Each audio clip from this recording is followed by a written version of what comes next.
اور نبی کریم صلی اللہ علیہ وسلم نے فرمایا جو عورت اس حال میں مر گئی، اس حال میں دنیا سے گئی کہ اس کا خاوند اس سے راضی تھا، اس کا شوہر اس سے راضی تھا، اس کا گھر والا اس سے مطمئن تھا، تو میرے نبی پاک فرماتے ہیں جب دنیا سے جائے گی تو رب کریم جنت کا دروازہ کھول کے فوراً ہی جنت میں داخل فرما دے گا، اس کو بغیر روک ٹوک جنت دے دی جائے گی۔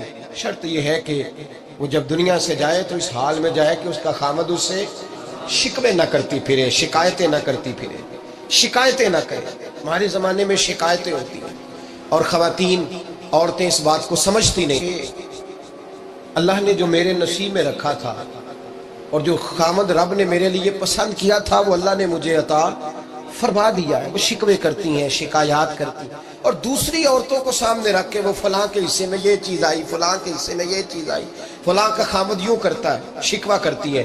میرے رسول پاک علیہ السلام نے فرمایا عورتیں کثرت سے جہنم میں جائیں گی، کثرت سے۔ تو ایک صحابی رو پڑے، ایک حدیث میں لفظ یہ ہے رو پڑے، عرض کرنے لگے یا رسول اللہ وہ ہماری مائیں بھی ہیں، بیٹیاں بھی ہیں، بہنیں بھی ہیں، حضور جہنم میں جائیں گی؟ نبی پاک صلی اللہ علیہ وسلم نے فرمایا ایک تو وہ عیب جوئی کرتی ہیں، غیبتیں کرتی ہیں، دوسرا رب کا شکر ادا نہیں کرتی، اور تیسرا فرمایا اپنے خامن کا بھی شکریہ ادا نہیں کرتی، بات بات پہ نہ شکری کرتی ہے، بات بات پہ نہ شکری کرتی، اس سبب سے جہنم میں جائیں۔ عورت کے حقوق کا تعین فرمایا، اور ساتھ ہی میرے رسول پاک علیہ السلام نے مرد کی طرف توجہ فرمائی، اور کیا خوبصورت لفظ ارشاد فرمایا تم میں ہر آدمی اپنے آپ کو اچھا سمجھتا اور اچھا کہتا ہے، ہر آدمی کہتا ہے، لیکن کوئی اگر مجھے آ کے پوچھے گا کہ محبوب آپ کی امت میں اچھا کون ہے، تو حضور فرماتے ہیں میں اسے اچھا سمجھوں گا جو اپنے گھر والوں کے حق میں اچھا ہے، جو اپنی بیوی خیرکم لأہلہ، تم میں سے بہترین وہ ہے جو اپنے گھر والوں کے لیے اچھا ہے، اور فرمایا جاؤ میرے گھر جا کے پوچھ لو وانا خیرکم لأہلی، میں تم سب سے زیادہ بڑھ کر اپنے گھر والوں کے لیے اچھا ہوں، تم میں بہترین وہ ہے جو اپنے گھر والوں کے لیے، بال بچوں کے لیے، بیوی کے لیے اچھا ہے۔ رسول کریم علیہ السلام نے خامن کو حکم دیا اور ارشاد فرمایا کہ عورت ٹیڑھی لکڑی ہے، بیچاری کو اللہ نے عقل پوری نہیں دی۔ ایک بچہ چھوٹا ہوتا ہے، ہمیں پتہ ہوتا ہے کہ اس کا شعور پورا نہیں، اگر کوئی غلطی کرے تو کیا اسے نکال دیا جاتا ہے گھر سے؟ بولے چھوٹا بچہ ہے، وہ کئی دفعہ بڑا نقصان کر دیتا ہے، آپ کیا کہتے ہیں؟ اسے مارتے ہیں، کلاڑی لے آتے ہیں اس کے لیے؟ اس طرح کرنا چاہیے، اس کے ابے کو بلا لینا چاہیے، بےزتی کرنی چاہیے پنچایت میں بٹھا کے کہ یہ غلطی کی ہے تیرے بچے نے۔ بھئی دادا یہ کام کرتا ہے؟ بولے نا، کیوں نہیں کرتا؟ وہ کہتا ہے ہمارا بچہ نہ سمجھ ہے، اپنا پوتا ہے، ہمارا اپنا ہے، اگر ہم اس کا باہر نکالیں گے تو بڑا کام غلط ہو جائے۔ لیکن وہی ابا جی جب بہو کوئی غلطی کر بیٹھتی ہے تو پنچایت بلاتے ہیں، لوگوں کے سامنے معاذ اللہ تعالیٰ بڑی کڑوی کسیلی باتیں کرتے ہیں، ایسی باتیں کرتے ہیں کہ جو ان کی بیٹی کے بارے میں کہی جائے تو وہ کبھی پسند نہ کریں، اتنے سخت جملے کہے جاتے ہیں، بیٹی والے کو رسوا کیا جاتا ہے۔ میرے نبی کریم علیہ السلام نے فرمایا یہ ٹیڑھی لکڑی ہے، بیچاری کو اللہ تبارک و تعالیٰ نے اپنی حکمت کے تحت عقل عادی عطا فرمائی ہے، تم اگر چاہو گے سیدھی کرنا تو یہ ٹوٹ جائے گی، سیدھی نہیں ہوگی۔ حضور کیا کریں؟ فرمایا اس کے ساتھ گزارا کرو، اللہ تمہیں اجر عطا فرمائے گا، اس کے ساتھ وقت گزارو، اللہ تمہیں اس کا، یہ ذہن بنانا چاہیے خامن کو کہ یہ، اور خامن کی ذمہ داری ہے۔ اعلیٰ حضرت رحمۃ اللہ علیہ نے فتاوی رضویہ کی 24ویں جلد میں بالتفصیل لکھا ہے، آپ فرماتے ہیں خامن کی ذمہ داری ہے عورت کو کپڑا فراہم کرنا، روٹی فراہم کرنا، رہنے کے لیے گھر دینا، نان نفقے کا خیال کرنا، اور آپ فرماتے ہیں اگر وہ مطالبہ کرے تو ہفتے میں ایک دن اس کے ماں باپ سے ملانے بھی لے جا سکتا ہے، ہفتے میں، جی کوئی نہیں بول رہے تسی، ہفتے نہیں، یہ نہیں صحیح لفظ، ہر ہفتے اے سوکھ ہے، کدوں ملان کرنا ہے؟ پاویں نہ بولو، گل جڑی سچی ہو تے سچی ہے، ملان کدوں لے جانا ہے؟ اچھا اپنی اماں نو روز ملدا ہے سویرے شام، تے وہ کہندی مینوں بھی اماں نو ملا لیا، تے کہندا روز نہیں جائیدا، تو تم ہی نہ مل اپنی اماں نو روز بھائی۔ لیکن ہاں اعلیٰ حضرت فرماتے ہیں ہفتے میں ایک دفعہ ماں باپ سے، بولے بیٹی کا پیار ماں باپ سے زیادہ ہوتا ہے کہ بیٹے کا؟ لو تو سارے انہوں پتا ہے، یعنی تسی گھٹ کر دے ہو نا، تاں بیٹی دا نام لے آ جائے، صحیح بات کر رہا ہوں؟ تو جس کا پیار زیادہ ہے اس کو روک دیا کہتے نہیں روز نہیں جائیدا، سال بعد جائیں، بلکہ ان تے اللہ خیر کرے، اللہ پاک فضل کرے، دماد صاحب کی عزت ہی نہیں نہ ہوتی، اس کو آنکھوں پہ بھی اٹھائے تو کہتے تیرے گھر دے میری عزت نہیں کرتے، پتہ نہیں ان تو عزت پائیا کیڑی شاید نہ رکھے وہ کیڑی ہے جڑی تینوں چاہیے، اللہ ہی بہتر جانتا ہے۔ عزت نہیں کرتے تو لہذا میرا پروٹوکول نہیں، پھول لے کے کھڑے نہیں ہوتے گلی میں، وہ باہر نہیں نکلتے، وہ اشتہار نہیں چھاپتے کہ دماد صاحب آ رہے ہیں، اور ویسے بھی میں کہاں جاؤں، مطلب یہ کہ چپس بھی نہیں ہے، انہوں نے سنگ مرمر بھی نہیں لگوایا ہوا، تو میں کیسے جاؤں، میری شان کے خلاف ہے۔ اعلیٰ حضرت فرماتے ہر ہفتے میں بیٹی جو ہے، تو بیٹیاں بیٹیاں ہوتی ہیں، اور یہ تو اس دن پتہ چلتا ہے نا جب اپنی بیٹی بندہ ڈولی میں ڈالتا ہے، پھر پتہ چلتا ہے کہ دل کرتا ہے ہر ہفتے اس کو ملنے کو، دل کرتا ہے کہ وہ آئے، چہرہ دکھائے، ایک دفعہ مل جائے، ہر ہفتے اس کو ملوانے لے کے جائے، اس کی غلطیاں معاف کرے، اس کے عیبوں پہ پردہ ڈالے، اس کی کوتاہیوں کا خیال کرے، اس سے درگزر کرے۔ میرے نبی کریم صلی اللہ علیہ وسلم نے فرمایا میں اپنی امت کو حکم دیتا ہوں کہ اپنی بیوی سے بغض نہ پالنا، بغض نہ پیدا کرنا، کوئی غلطی کرے تو بغض نہ پیدا کرنا، بغض نہ رکھ لینا سینے میں کہ تو ہے ہی ایسی، تو ہے ہی، بغض نہ پالنا۔ اور کیا خوبصورت لفظ ہیں حضرت خدیجۃ الکبریٰ کے سرتاج کے، اور کیا لفظ ہیں جناب سیدہ آمنہ کے لال کے۔ میرے نبی پاک فرمانے لگے اگر تمہیں اپنی بیوی کی کوئی عادت ناپسند ہے تو غور کر لو، ڈھونڈ لو، اس میں ایسی بھی عادت تمہیں ضرور مل جائے گی جو تمہیں بڑی پسند ہوگی، ڈھونڈ لو، غور کر لو، مل جائے گی، کوئی ایسی بھی مل جائے گی جو تمہیں بڑی پسند ہوگی، وہ بھی تمہیں مل جائے گی، ڈھونڈو تو صحیح، تلاش تو کرو، بغض کی اینک نہ لگانا، بغض کی اینک لگا کے دیکھو گے تو کچھ نہیں ملے گا۔ نبی رحمت سید عالم صلی اللہ علیہ وسلم، پہلی بات یہ ہے کہ اللہ کے حبیب نے تعین فرمایا، اور پھر عملی طور پر حضور نے وہ چیزیں کر کے دکھائیں۔ حضرت سیدہ طیبہ طاہرہ جناب فاطمہ کو نبی پاک نے رخصت فرمایا، حضرت علی کے گھر کے سارے کام جناب فاطمہ کرتی تھی، سارے کام، کسی ایک جگہ بھی شکایت نبی پاک صلی اللہ علیہ وسلم نے نہیں فرمائی کہ میری بیٹی سارے کام کرتی ہے، بلکہ حضرت اسماء کے بارے میں سیاستہ میں روایت ہے، جناب ابو بکر صدیق کی صاحبزادی، یہ نبی پاک صلی اللہ علیہ وسلم کے پھپھی زاد بھائی حضرت زبیر بن عوام عشرہ مبشرہ سے، ان کے گھر میں بیاہی گئی تھی۔ حضرت جناب اسماء کہتی ہے میں مالدار باپ کے گھر سے گئی تھی، امیر باپ تھے جناب صدیق اکبر، میں تاجر باپ کے گھر سے گئی تھی، لیکن زبیر بن عوام کے گھر میں گئی تو فرماتی ہے مجھے ان کے اونٹوں کو چارہ بھی ڈالنا پڑتا تھا، مجھے گھر کے سارے کام کرنے پڑتے، فرماتی ہے میں چنے پیس کر جانوروں کے لیے میں خوراک بھی تیار کرتی تھی، اور وہ چلے جاتے تھے تو میں ان کے گھوڑے کی دیکھ بھال بھی کرتی تھی، لیکن قربان جائیں جناب اسماء فرماتی ہیں ایک دن بھی میں اپنے باپ کے گھر شکایت لے کے نہیں گئی، اور عجیب لفظ ہے حدیث پاک میں، عجیب لفظ ہے، آپ فرماتی ہیں میں ایک دن گھاس لے کے آ رہی تھی، رستے میں رسول پاک تشریف لا رہے تھے، حضور اونٹ پہ تھے، بڑی خوبصورت حدیث، حضرت اسماء فرماتی ہیں میں خامد کے گھر میں کام کاج کرتی تھی، میں چارہ لے کے آ رہی تھی، اونٹ پہ حضور تشریف لائے، نبی پاک نے اونٹ کو بٹھایا، اونٹ بیٹھ گیا تو حضور نے فرمایا اسماء میرے پیچھے بیٹھ جاؤ، میں تمہیں گھر تک چھوڑ دوں، تو جناب اسماء رو پڑی، کہنے لگی محبوبہ میرا خامد بڑا خوددار ہے، بڑا غیرت والا ہے، اس نے مجھے جس حال میں رکھا ہے میں اسی حال میں راضی ہوں۔ میرے نبی کریم صلی اللہ علیہ وسلم نے فرمایا جب تو گھر بنانے لگے، بچی اور بچے کے لیے رشتہ ڈھونڈنے لگے، دین کو، اگر بچے کے دل میں خوف خدا ہوگا تو بیوی کو مارتے وقت ڈرے گا، 100 دفعہ خیال آئے گا، عورت کے اندر خوف خدا ہوگا تو سمجھے گی میرا خاوند ہے، اگر وہ نماز سے، قرآن سے، نبی پاک صلی اللہ علیہ وسلم سے وابستہ ہوں گے میاں بیوی، تو ان کے اندر ضرور کچھ نہ کچھ تصورات آئے، ضرور کچھ نہ کچھ چیزوں کو سوچیں گے۔ میرے نبی پاک علیہ السلام نے تربیت کی تھی نا حضرت فاطمہ کی، فرمایا بیٹے تیرا خامد اسی طرح ہے کہ اس طرح تیرے لیے مجازی خدا ہوتا ہے، اگر میں کسی کو سجدے کا حکم دیتا تو عورت کو کہتا خامد کو سجدہ کرے، دیکھنا۔ اور میرے نبی پاک کے لفظ ہیں حدیث ترمذی میں، فرمایا جو بی بی اس حال میں مر گئی کہ اس کا خامد اس سے راضی تھا، فرمایا اللہ اس کے لیے جنت کے سارے دروازے کھول دے گا۔ یاد رکھ لینا، ہم نے دیکھا ہے اگر کوئی بد مذہب عورت آ گئی تو اس نے تباہی پھیلا دی گھر کے اندر، تباہی پھیلا دی، بچے فاتحہ نہیں پڑھ سکے ماں باپ کے جانے کے بعد، خراب ہو گئے حالات۔ اپنی زندگی کے اندر رشتہ ڈھونڈتے وقت دین کا خیال کرو، بیٹے کے لیے بھی بیٹی کے لیے، پرہیزگاری دیکھو، بچہ پرہیزگار ہوگا بچی اگر کمزور بھی ہوگی تو اللہ سے ڈر کے اسے پاس رکھے.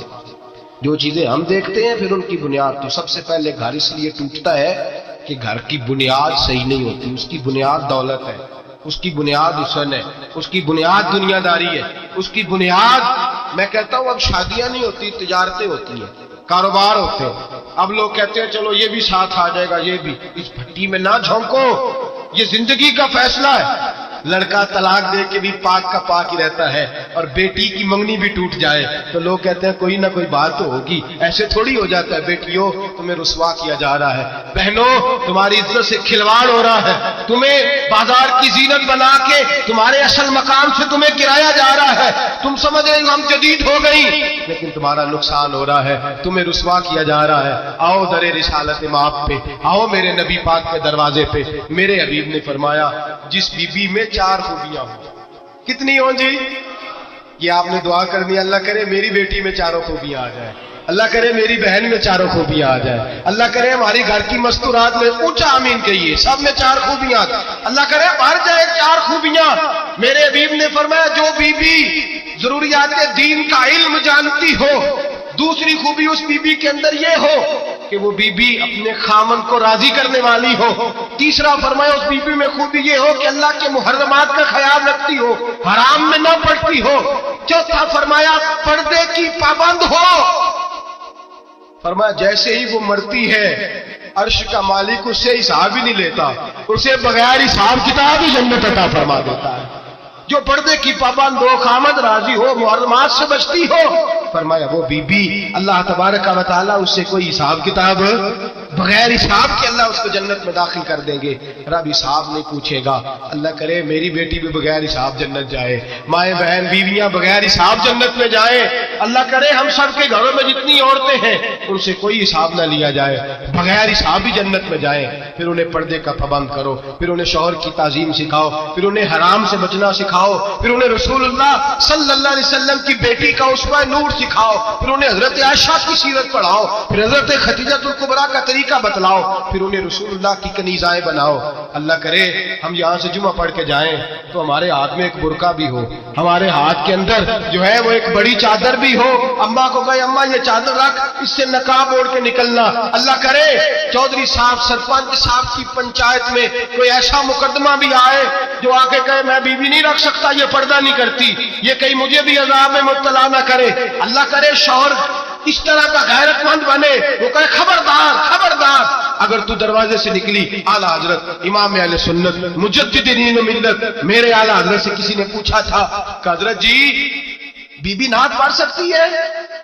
فتاوی رضویہ کی 14ویں جلد، بی بی میلاد پڑھ سکتی ہے؟ میلاد اعلیٰ حضرت نے فرمایا اگر بی بی میلاد پڑھ رہی ہو، نعت پڑھ رہی ہو اور اس کی آواز غیر محرم کے کانوں تک جا رہی ہو، فرمایا اسے ثواب نہیں ہوگا، اسے حرام کام کرنے کا گناہ دیا جائے گا. بی بی کو منع ہے، وہ نعت کی آواز بھی عورت کا ہی نہیں پڑتا، دین میں تو عورت کی آواز کا بھی پڑتا ہے.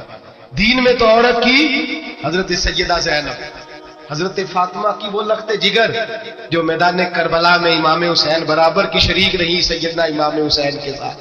یحییٰ بن معین کہتے ہیں میں 15 سال تک حضرت زینب کا پڑوسی رہا ہوں. 15 سال گھر برابر ہوتا ہے نا، بندہ بی بی دیکھ ہی لیتا ہے. وہ بی بی کبھی پردہ ڈال کے جا رہی ہے دوائی لینے، کبھی نظر آ ہی جاتی ہے. کہتے ہیں 15 سال میں سیدہ فاطمہ کی بیٹی کا پڑوسی رہا ہوں، میں نے کبھی برقعے میں چھپی ہوئی زینب بھی نہیں دیکھی، برقعے میں چھپی ہوئی زینب بھی کبھی نہیں دیکھی. حضرت عبداللہ بن جعفر طیار جناب علی المرتضیٰ کے بھائی تھے، ان کے بیٹے کے ساتھ ان کا نکاح ہوا تھا، بیمار ہو گئی تو حضرت عبداللہ کہنے لگے زینب چل تجھے حکیم کے پاس لے جاؤں، طبیب کے پاس لے جاؤں. تو حضرت زینب کہنے لگی آپ جائیے میرا حال بتا کے دوائی لے آئیے. تو حضرت عبداللہ جعفر طیار کہنے لگے شریعت میں گنجائش ہے ڈاکٹر کے پاس جانے، حکیم کے پاس جانے کی گنجائش ہے، تو چلتی کیوں نہیں؟ حضرت زینب کہنے لگی شریعت میں گنجائش تو ہے پر عبداللہ میری مجبوری یہ ہے کہ میں فاطمہ کی بیٹی ہوں. شریعت میں گنجائش تو ہے پر میری مجبوری یہ ہے کہ میں حسین کی بہن ہوں. شریعت میں گنجائش ہے پر میں حسن کی بہن ہوں. شریعت میں بڑی گنجائش ہے پر لوگ مجھے محمد عربی کی نواسی کہتے ہیں. گنجائش تو ہے، میں نہیں نہ نکل سکتی، اس لیے کہ جتنا کوئی اپنے آپ کو دین کے کریم جانتا ہے اتنا اس کے پیروں میں شریعت کی زنجیریں زیادہ ہوتی ہیں۔ تو جناب سیدنا عبداللہ کہنے لگے اگر تو پردہ کر گئی، اگر تو چلی گئی، فرمانے لگے یہ تو اللہ کی مشیت ہے، تو دوائی لا دے تاکہ میں کھا لوں، اور اگر میں چلی گئی تو میں اپنی ماں سے جا کے کہوں گی کہ اماں ساری تکلیفیں میں نے چھاتی پہ برداشت کی ہیں، پر میں نے تیرے پردے پر آنچ نہیں آنے دی۔ میرے بھائی یہ اسوہ نور ہے، یہ اسوہ حسنہ ہے، یہ ہمیں سکھایا جا رہا ہے۔ میرے حبیب کریم کی بیویوں کا یہ حال تھا، بیویوں کا اپنے گھر کے آنگن میں حضرت عائشہ صدیقہ، حضرت سودا جناب حفصہ اپنے سین میں جب بیٹھتی تھی نا تو دیوار کی طرف منہ کر کے بیٹھتی تھی، دیوار کے ساتھ لگ کے دیوار کی طرف۔ بیبیاں اپنے گھر کے اندر بھی دیوار کی جانب منہ کر کے بیٹھتی تھی۔ لوگ پوچھتی، بیبیاں پوچھتی کہ اپنے گھر میں بھی دیوار کو منہ کرنے کا مطلب؟ کہتی ہو سکتا ہے کچھ چھت پہ چڑھے اچانک نظر پڑے تو ہم چاہتی ہیں پھر بھی ہمارا چہرہ نظر نہ آئے اسے، پھر بھی ہمارا چہرہ نظر، ہم اپنے گھر کے اندر بھی پابند رہتی ہیں کہ ہمارے چہرے نظر نہ آئے۔ خدا را بڑے پیسے زندگی میں لوٹائے ہیں، 1000 1500 برقعے پہ بھی خرچ کرو، وہ گھر لے جاؤ، وہ اماں کو بھی دو، بہن کو بھی دو، بیوی کو بھی دو، اس کو کوئی پہن لے، اس لیے کہ جب تو حضرت فاطمہ کے طریقے کا پردہ کرے گی تو تیرے آنگن میں سیدہ زینب کی طرح کی بیٹیاں پیدا ہوں گی، وہ اس سنت پہ چلنے والی بیٹیاں تیرے آنگن میں آئیں گی۔ خدا را میرے بھائی آج یہ نیت کرو، یہ ارادہ کرو اور اپنے گھروں کو پردے کا پابند بناؤ۔ اگر ایک بیٹی پردہ دار ہو گئی تو کئی خاندان پردہ دار ہو جائیں گے۔ نبی پاک صلی اللہ علیہ وسلم نے کہا ہے کہ مرد شادی اس وقت کرے جب نانو نفقہ دے سکتا ہے۔ کیا لفظ ہے جی؟ نانو، وہ کیا ہوتا ہے؟ ضروریات ہے۔ اس میں پارک میں جانا شامل نہیں، اس میں پارک میں جانا شامل نہیں، اس میں 4-5 دن کے لیے مری کی رہائش شامل نہیں، اس پیکج میں وہ شامل نہیں، یاد رکھیں۔ یہ بھی ٹریننگ دے۔ ابا جی آگے کہتے ہیں، ابا جی، بچی کے ابا جی کہتے ہیں پتر بالا نو کدی کدی لے جایا کر، خدا کا خوف کرے۔ نانو نفقہ اور چیز ہے، ہاں وہ مرد کی طاقت کے مطابق ہے نانو نفقہ شریعت نے کہا، لیکن نانو نفقے سے مراد میرے نبی پاک صلی اللہ علیہ وسلم نے فرمایا جو خود کھائے وہ بیوی کو کھلائے، جو خود پہنے وہ بیوی کو، فرمایا تو اپنے گھر والوں پہ آسانی کر، اگر تو صاحب حیثیت ہے تو انہیں اچھا خرچ دے، کوئی حرج نہیں۔ فرمایا اگر تو بال بچوں کو بھی کھلائے گا تو اللہ تجھے صدقے کا ہی ثواب عطا فرمائے گا، لیکن اس کے اندر جو ڈیمانڈز ہیں، جو مطالبات ہیں، جو روز بروز بڑھتی ہوئی خواہشات ہیں، جو طرح طرح کے مسائل ہیں، اس کے اندر یہ شامل نہیں ہے کہ اگر بچی کی جو ہے وہ شادی ہو گئی رشتہ داروں میں تو وہاں بھی 2 لاکھ اس میں نان نفقے میں شامل ہے، یہ کوئی شامل نہیں، وہ اس کی حیثیت کے مطابق سلامی ہے۔ ہم لوگوں نے بچوں کو یہ سمجھایا ہی نہیں، تم نے اپنے گھر کے اندر گزارا کرنا ہے، جس طرح کے بھی حالات ہو تم نے اپنے گھر کے اندر رہنا ہے، وہاں رہ کے تم نے اپنا وقت گزارنا ہے۔ نہ بچے کو، اگر بچے کی تربیت کی جائے گی تو وہ بھی کبھی نہیں دیکھے گا سسرال کے ہاتھوں کی طرف، کبھی گھر نہیں ٹوٹے گا، محنت سے کمائے گا، جدوجہد کرے گا، اور اگر بچی کو سمجھایا جائے گا وہ بھی ناجائز مطالبات نہیں کرے گی، اپنی عزت کو اپنے گھر کے اندر محفوظ کرے گی۔ میرے نبی پاک صلی اللہ علیہ وآلہ وسلم نے ارشاد فرمایا کثرت کے ساتھ عورتیں جہنم میں جائیں گی۔ یا رسول اللہ کیوں؟ فرمایا ایک تو وہ غیبت زیادہ کرتی ہیں، دوسرا اپنے خامند کی ناشکری بہت کرتی ہے، تھوڑا سا حوصلہ پیدا کرے۔ اور ہاں بیوی اگر کبھی کسی ایسی بات پر بات کرے یا اس کا مزاج ایسا ہو، تلخ ہو، صبر کرے، حوصلہ کرے۔ میرے نبی پاک علیہ السلام نے فرمایا بغض نہ رکھے، حوصلہ کرے، مرد کو حکم ہے حوصلہ کرے، دلیری پیدا کرے۔ ہاں اس کی ایسی بدتمیزی، ایسی گستاخی جو حقوق و فرائض کے معاملے ہو، ماں باپ کے حق میں ہو، کوئی ایسے مسائل ہو، مقدس لوگوں کے حق میں ہو، تو پھر اس کو، وہ تو ایک صحابی کی بیوی نے حضور علیہ السلام کے بارے میں نازیبا کلمات کہے تھے تو انہیں قتل ہی کر دیا تھا، اس کو قتل ہی کر دیا۔ وہ معاملہ اور ہے، لیکن اگر اس کے مزاج میں تیزی ہے، اس کی طبیعت اس طرح کی ہے تو پھر مرد برداشت کرے۔ امیر المومنین سیدنا فاروق اعظم صحابہ میں سب سے زیادہ تگڑا اور رسول پسند آدمی، غصے کے لحاظ سے سب سے تگڑے ہیں، جلدی غصہ آتا ہے۔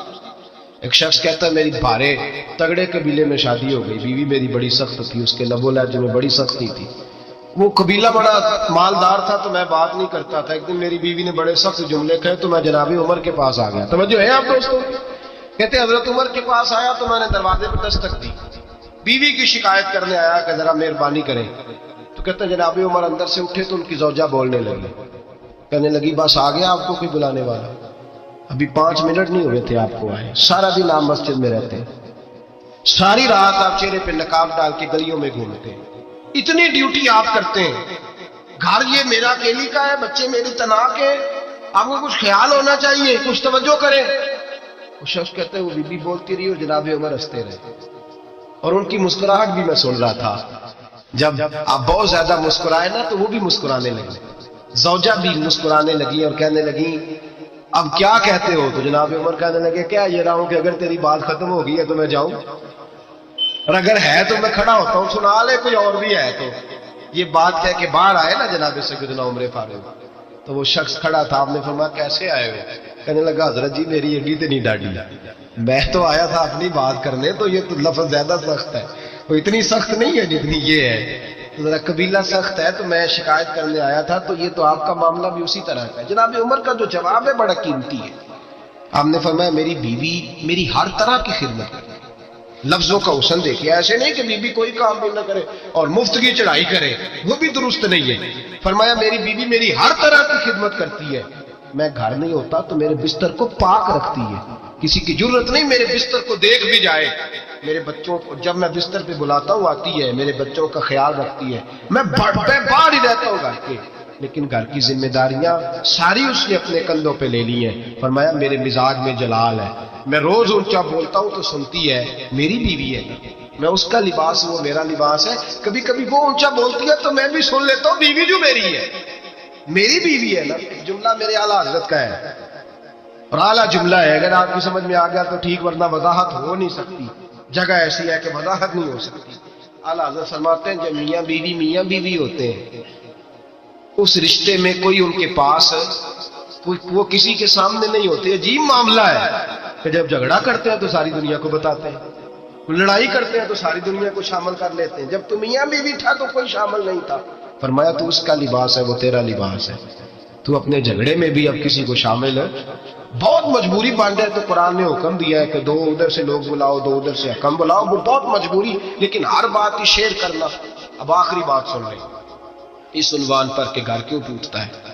ایک تو یہ کہ حوصلہ نہیں کرتے میاں بیوی، اور جو صاحب کہتے ہیں نا میرے اندر کوئی حوصلہ نہیں، وہ پھر اس طرح کرے روزے رکھے شادی نہ کرے، اس لیے کہ یہاں تو بہرحال کچھ نہ کچھ حوصلے کی گنجائش ہے، رکھنی پڑے گی تب یہ نباہ ہوگا، ورنہ یہ ممکن ہے۔ بڑے بڑے سیانے بندوں کو یہ کام کرنا پڑتا ہے۔ حضرت ابو الحسن کی بات میں اکثر سنایا کرتا ہوں، بڑی دور سے مرید ملنے آیا تھا، بڑی دور سے، دروازے پہ دستک دی، وہ کہتا میں سینکڑوں میل کا سفر طے کر کے آیا دروازہ، اور یہ بات اتنی خوبصورت ہے، مجھے اس واقعے سے اتنی دلچسپی ہے کہ 2 سال پہلے رمضان کا ایک درس تھا، تو ایک صاحب کہتے ہیں میں آپ وہ بات بیان کر رہے تھے تو میں سٹام لینے آیا تھا ککھڑ سے بیوی کو طلاق دینے، آپ بات کر رہے تھے تو میں نے یہ بات سنی، تو بس میں نے سمجھا میری بات کر رہے ہیں، سارے مجھے کہتے تھے مان جا، میرا ساس سسر بھی منت کرتے تھے، میں نہیں مانتا تھا، آپ کی بات سن کے میں راضی ہو گیا، اور میں اس کو لے آیا۔ حضرت ابو الحسن کہتے ہیں بیوی ذرا مزاج کی سخت تھی، کردار کی بڑی عمدہ، پر لفظوں کی ترش تھی، تلخ جملے بولتی تھی، تو مرید ملنے آیا بڑی دور سے، بستا دروازے پر دستک دی، کون ہے؟ کہا میں حضرت کا عقیدت مندوں ملنے آیا ہوں۔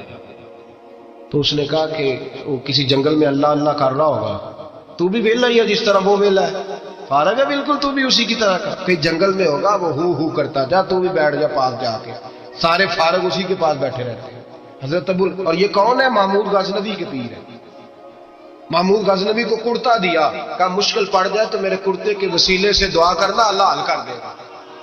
محمود غزنوی کہتا ہے سومناتھ کے مندر نہیں فتح ہوتے تھے، جب میں تھک گیا حملے کر کر کے تو میں نے اپنے پیر کا کرتا سامنے رکھ کے دعا مانگی، فتح ہو گئی۔ رات کو حضرت ابو الحسن خواب میں ملے، فرمایا تو نے قیمت نہیں ڈالی میرے کرتے کی، بس فتح مانگی۔ کہا حضور پھر؟ فرمایا میرا کرتا رکھ کے کہنا تھا یا اللہ سارے ہندوؤں کو مسلمان کر دے، اللہ نے مسلمان کر دینا تھا۔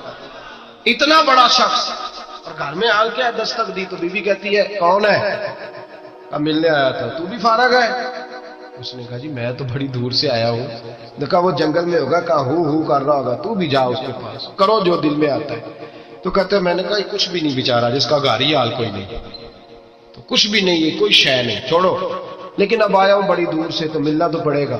کہتے میں نے جنگل کی طرف منہ کیا، شام ہو رہی تھی تو حضرت گھوڑے پہ بیٹھے ہوئے، شیر پہ بیٹھے ہوئے، شیر پہ بیٹھے آ رہے، پھر میرے دل میں خیال آیا کہ بیوی رام ہوتی نہیں، وہ شیر کو لگام ڈالی ہوئی، کیا بس آیا تو فرماتے ہیں نیچے اترے تو فرمانے لگے کہ ساری عادتیں اچھی ہیں، زبان کی نہیں اچھی، ساری عادتیں، میں نے بتایا نہیں، خود بولے ساری عادتیں اچھی ہیں، زبان کی نہیں اچھی، اور مجھے پتا ہے میں نے نکال دی تو کوئی رکھے گا بھی نہیں، کسی کے ساتھ گزارا نہیں کر سکتی، میرا تو ہو رہا کوئی نہیں رکھے گا۔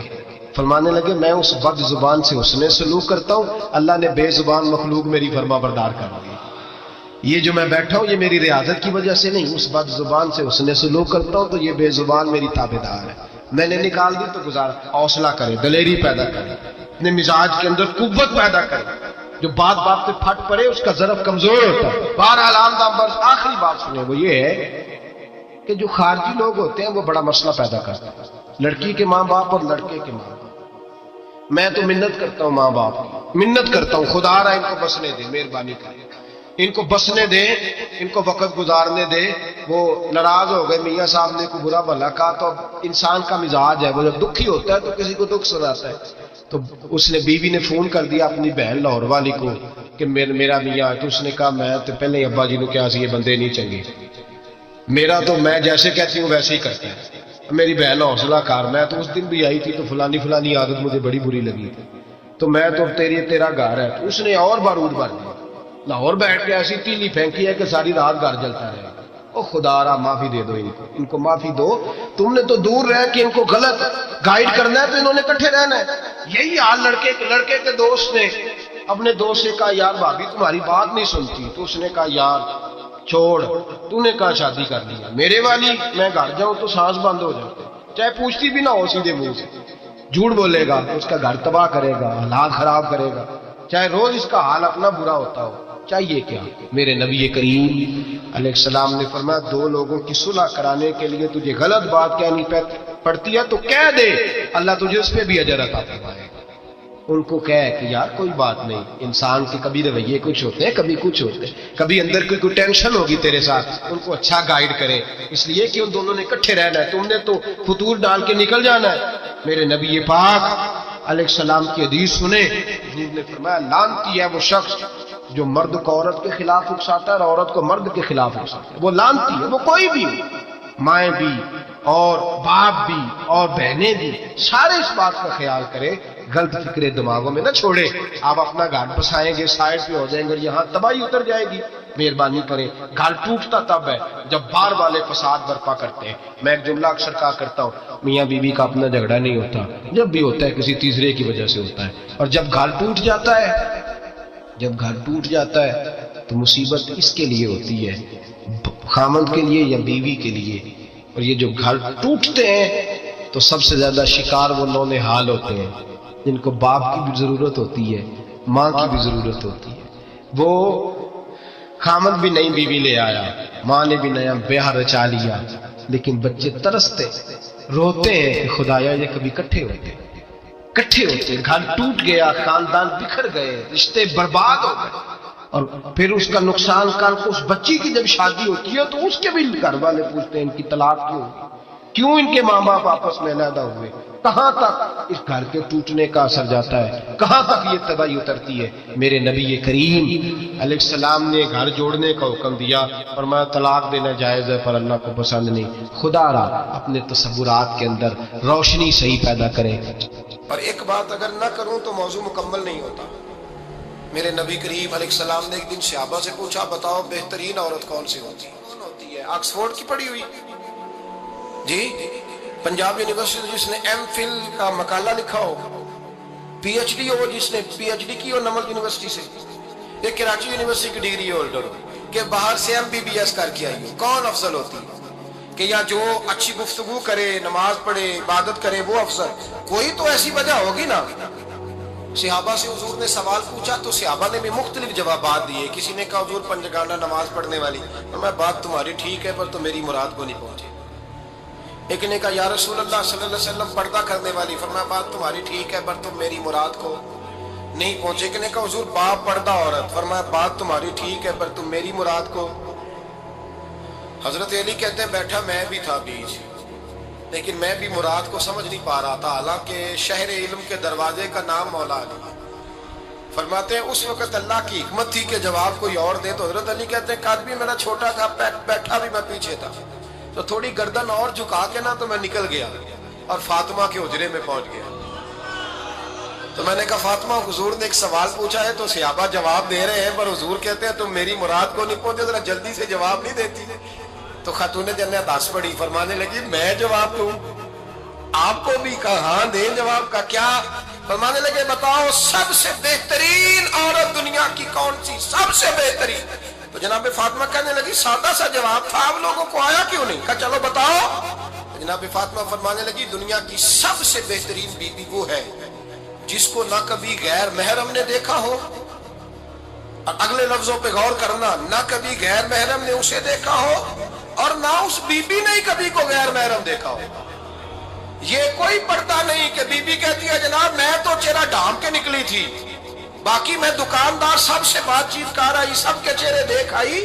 حضرت فاطمہ نے بتایا کہ تیری آنکھوں کا بھی پردہ ہے، اور وہ روایت وہاں الگ موجود ہے کہ حضور نے حضرت عائشہ صدیقہ ام سلمہ سے کہا کہ عبداللہ ابن مکتوم نابینا آیا تو پردہ کرو، تو یہ نابینا اس سے پہلے سیرت نگاروں نے لکھا ہے کہ ایک دن یہ اس سے پہلے حضرت فاطمہ کے گھر چلے گئے حضور کے ساتھ، تو نبی کریم علیہ السلام نے جب ان کو لے کے حضور داخل ہوئے تو جناب فاطمہ نے آنکھیں جھکا لی، پردہ کر لیا، تو حضور نے فرمایا بیٹی وہ تو نابینا ہے، تو عرض کرنے لگی حضور مجھے تو نظر آ رہا ہے نا۔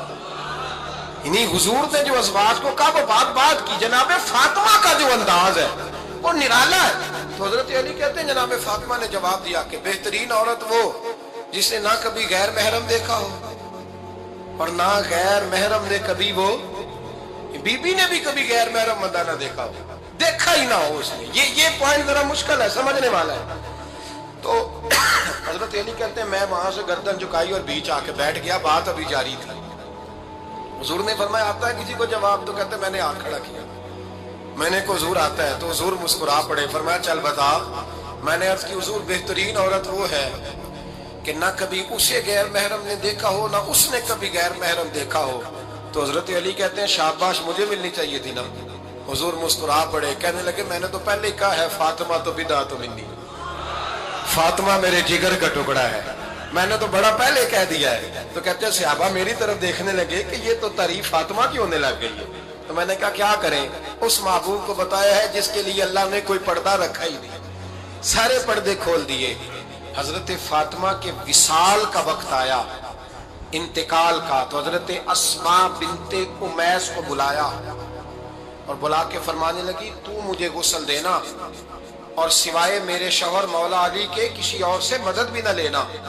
اور فرمانے لگی میں نے حبشہ کے بارے میں سنا ہے کہ وہاں جب بیویوں کا جنازہ اٹھتا تھا تو وہ لوگ چارپائی کے اوپر یوں کر کے اس طرح کر کے لکڑیاں لگاتے تھے، نیچے باندھ لیتے تھے اور لکڑی میں لچک ہو تو اوپر جا کے پھر اس کو باندھ دیتے تھے تو پردہ بن جاتا تھا۔ فرمایا میں نے علی کو بتا دیا ہے، تمہیں بھی بتا رہی ہوں، جنازہ میرا رات کو اٹھانا اور لکڑیاں لگا کے نا تو اوپر پردہ کر لینا، میرے وجود پر پڑی ہوئی چادر پر بھی کسی کی نظر نہیں پڑنی چاہیے۔ رات کو جنازہ اٹھانا اور رات کو مجھے دفن کر دینا۔ مدینہ منورہ میں حضور کے وصال ظاہری کے 6 ماہ بعد جناب فاطمہ الزہرا کا جنازہ اٹھا، تو مسجد نبوی شریف سے ایک شخص اپنی داڑھی آنسوؤں سے بھگوتا ہوا نکلا۔ تو حضرت ابوبکر صدیق نے کھڑا کر کے پوچھا کیوں نبی پاک کے چچا عباس روتے کیوں ہو؟ حضرت عباس کہنے لگے پہلے حضور گئے تھے، اب نبی پاک کی تصویر بھی چلی گئی۔ کیا ہوا؟ کہ جناب فاطمہ کا وصال ہوا۔ پھر سے ایک دفعہ مدینے میں رات آئی، پھر سے شام ہوئی، پھر سے جنازہ اٹھا۔ شیر خدا علی المرتضیٰ رضی اللہ تعالیٰ عنہ نے، حضرت عباس نے، حضرت قسم الدین عباس نے، حضرت عبداللہ ابن عباس نے تدفین سے فارغ ہوئے۔ ایک روایت ہے کہ حضرت عباس نے جنازہ پڑھا اور ایک مستند روایت ہے کہ حضرت ابوبکر صدیق نے جنازہ پڑھا، اور جب جنازہ پڑھا کر کے باہر نکلے تو حضرت علی شیر خدا کی آنکھوں میں آنسو تھے۔ اتنے کالی روتے کیوں ہو؟ فرمانے لگے صرف فاطمہ نہیں بہی، مصطفیٰ کریم کی امت کے لیے دعائیں کرنے والا ایک بڑا ہاتھ رخصت ہوا ہے، ایک بڑا ہاتھ۔ جناب فاطمہ الزہرا نے 29 سال کی عمر مبارک گزاری۔ میں نے پہلے بھی ایک دفعہ یہ موضوع بیان کیا تھا تو میں نے بات کر دی تھی کیونکہ میں نے نہیں کی، وہ بات کسی اور کی ہے، کرنی بڑی ضروری ہے۔ علامہ اقبال کہنے لگے، اسرار بے خودی میں لکھنے لگے کہ فاطمہ جو تو نے کیا ہے وہ کوئی نہیں کر سکتا۔ اقبال کہنے لگے فاطمہ جب تجھے دیکھتا ہوں نا تڑپ اٹھتا ہوں۔ کہنے لگے اے فاطمہ میرے رسول کریم نے نا میرے پاؤں میں شریعت کی زنجیریں باندھ دی ہیں، اگر مجھے شریعت منع نہ کرتی، حضور پابند نہ کرتے تو میں کعبے کا طواف نہ کرتا، تیری قبر کا طواف کرتا۔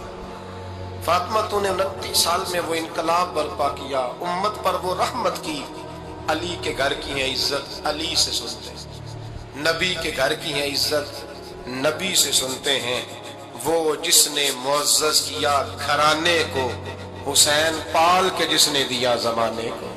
اور میرے اعلیٰ حضرت فرماتے ہیں سیدہ زاہدہ طیبہ طاہرہ۔ کبھی آپ اگلا فقرہ سنیں نا تو بریلی کے امام نے حد کر دی، فرمانے لگے جان احمد کی راحت پہ لاکھوں سلام۔